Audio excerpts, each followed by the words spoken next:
kamu curi dana negara, kamu punggah kekayaan negara, sama ada kamu Perdana Menteri, Menteri Keuangan, Menteri-Menteri, kamu ingat, kita terpaksa bertindak dengan tegas untuk menyelamatkan negara ini. Tanpa padu, terlalu banyak ketirisan. Tanpa padu, pelaksanaan berkesan, terlalu banyak kebocoran dan penipuan. Kalau tidak ada sebab mengapa masih ada kelompok yang dianggap miskin dalam negara kita. Kalau belanja bantu orang miskin itu 22 bilion dan subsidi itu 80 bilion ringgit. Something wrong somewhere. Pendekatan kita ini di antara kaedah untuk memperbaikinya. Dan dari segi tekad kita sudah percaya. Saya syukur alhamdulillah kita punyai satu pendirian dalam kerajaan perpaduan untuk jelas dengan dasar-dasar yang saya mulakan dulu dengan tata kelola dan melawan rasuah dan susu. Saya ucap tahniah kegigihan SPRM untuk bertindak tanpa mengira siapa. Dan alhamdulillah kita telah catat kesungguhan kita yang jarang dapat berlaku dalam mana-mana negara, apalagi negara membangun dan negara di dunia. Tindakan diambil terhadap tokoh-tokoh yang dianggap terlepas daripada apa saja bentuk penyiasatan dan tindakan. Kamu curi dana negara, kamu punggah kekayaan negara, sama ada kamu Perdana Menteri, Menteri Keuangan, Menteri-Menteri, kamu ingat, kita terpaksa bertindak dengan tegas untuk menyelamatkan negara ini. PDRM bulan lalu mencatat satu lagi tindakan dan kejayaan, kerana kita semua bicara tentang dadah. Ratusan ribu anak-anak kita terlibat dalam dadah, dan terpaksa belanja ratusan juta ringgit satu tahun untuk menangani masalah ini. Yang ditangkap juga puluhan ribu di kalangan penagih dan pengedar-pengedar peringkat bawah. Sukar diambil tindakan terhadap pengedar-pengedar besar, tokoh-tokoh besar terlibat dalam dadah. Maka saya salute PDRM kerana telah belajar sabar dan ambil tindakan yang tegas. Dari cerita-cerita bahawa ini yang jerung terlepas tak timbul lagi. Sekarang tumpuan kita itu kepada jerung-jerung supaya anak-anak ikan ingat.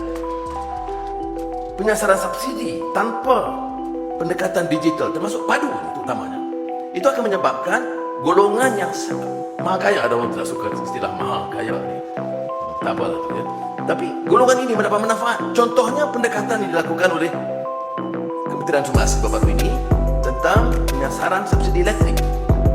Elektrik itu subsidi, istilah subsidi itu sedekah, bantuan kepada orang yang memerlukan. Tetapi amalan Malaysia tahun demi tahun tak pernah tukar bahawa sedekah atau subsidi ini diberi kepada semua rakyat dan bukan warga negara. 3.5 juta bukan warga negara dan rakyat yang paling kaya dalam di Malaysia ini, yang umumnya menggunakan elektrik jauh lebih tinggi daripada rakyat biasa. Maka insyaAllah dilaksanakan sudah tahun ini dan hasilnya mengikut ukuran penjimatan lebih 4 bilion ringgit kerana subsidi tidak diberikan kepada golongan maha kaya dan subsidi tidak diberikan kepada warga asing. Jadi kita jimat 4 bilion hanya dari segi elektrik. Sebab itu bila dibantah oleh setengah kalangan, saya tanya, yang bantah ini kamu nak pertahankan siapa? Nak pertahankan warga asing? Nak pertahankan golongan paling kaya? Kerana yang masih menerima subsidi ini 85% rakyat yang tidak terima subsidi. Bukan naik kadar, bukan naik cukai atau tarif, hanya menarik balik subsidi kepada golongan yang paling kaya. Tetapi insentif lain diteruskan. Kita mau pelaburan masuk, dan alhamdulillah sepanjang tahun lalu kita lihat peningkatan lonjakan pelaburan sangat tinggi. Ini terkait dengan apa yang disebutkan tadi oleh saudara Rafizi, iaitu kerja ini kerja pasukan padu Kementerian Ekonomi, dosa dan semua kementerian yang harus memberikan sumbangan dan kerjasama selain mampu.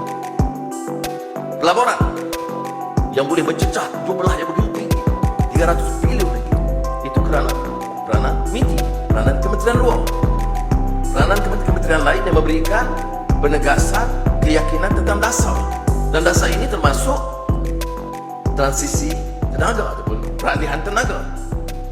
Tidak boleh bergantung kepada pendekatan dan dasar lama. Itulah Sheraton, Dubai dan segala macam. Bila sistem politik itu dianggap stabil, itu yang pertama. Yang kedua, mereka melihat dasar. Ada tidak apa disebut clarity, penjelasan tentang dasar-dasar kita. Jadi kebanyakan pelabur boleh datang. Kalau bidang sektor tenaga, dia baca dulu plan kita tentang transisi tenaga. Kalau tentang digital, termasuk Elon Musk baru-baru ini dari Nvidia dan Infineon, itu dia baca dulu pendekatan kita tentang transformasi digital, plan perindustrian, dan tentunya ekonomi madani. Dan ini membantu. Siapa yang persiapkan itu seluruh jentera kerajaan. Dan sebab itu di antara kebanggaan kami ialah bila kita perkenalkan umpamanya IDN, Digital National, yang dikelola oleh MIMOS yang kerjasama jabatan-jabatan kerajaan, kemudian PADU dikelola oleh Kementerian Ekonomi, Sosial dan Mampu.